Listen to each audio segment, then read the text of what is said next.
Same বাড়িতেই সেকেন্ডে nail extension ছিল। যেদিন ছিল তুমুল বৃষ্টি হচ্ছিল, যেদিন বেরোনোর মতন অবস্থাই ছিল না। আমি তো দিদিকে ফোন করে বলছিলাম যে একটু লেট হবে। দিদি বললো কোনো অসুবিধা নেই, বৃষ্টি থামলেই তুই আয়। তখন প্রায় 6টার বেশি বাজে। আমি বললাম যে আমি যত তাড়াতাড়ি সম্ভব বেরোনোর চেষ্টা করছি। তো আর কি, এটা তো সবার জানাই কথা, যখন তুমি তাড়াহুড়ো করবে তখনই তোমার লেট হবে। তো আমাদের এখানে 2 নম্বর গেটের সামনে তখনই ট্রেনটা আসতে হলো। আর তো প্রচুর জ্যাম, গেট পড়েছে।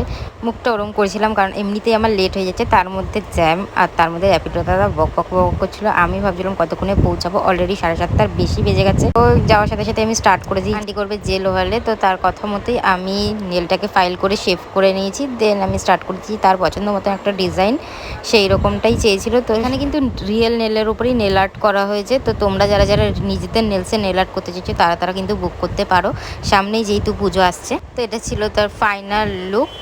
তো আন্টির বাড়ির গপু সোনাকে দেখে তো আমি বললাম আমি কি একটু ভিডিও করতে বলি, বললো হ্যাঁ নিশ্চয়ই, কেন করবে না, করো। গপুর সাথে আর সবার ভিডিও নিয়ে নিলাম। তারপরে ছিল আমার টোনেল এক্সটেনশন, এই যে পুচকুটা চলে তাই। তো দিদি আগের দিন হাতে করেছিল, দেন পায়ে করবে বলেছিল নেক্সট ডেতে। তো আমি পায়ে করেছিলাম, দিদি শুধু কালারটা বলে দিয়েছিল আর বলেছিল ডিজাইন তুমি তোমার পছন্দ মতন করো, আমার তোমার উপর ভরসা আছে। আগের দিন হাতে নেল এক্সটেনশন সবার খুবই পছন্দ হয়েছিল, আর দিদিরও তাই। তো সে আমাকে ভরসা করে বললো তুমি তোমার মতন করে করো। তারপর আমি র্যাপিডো বুক করে বাড়ির দিকে রওনা দিলাম। তো যেতে যেতে দেখছি আমাদের এখানে মাঠে মেলা বসেছে, মানে মেলা এখনও পুরোপুরি বসেনি, এই বৃষ্টি কাদার মধ্যে আবার বসেছে মেলা, কেমনটা লাগে। অবশেষে চলে আসলাম। আমি একটা লিপস্টিক পরেছিলাম, সেটাই দেখছিলাম যে কেমন লাগলো, মানে তখন যাওয়ার সময় আমি দেখিও নি যে লিপস্টিকটা কেমন লাগছে, এসে দেখছি যে বেশ ভালোই তো লাগছে।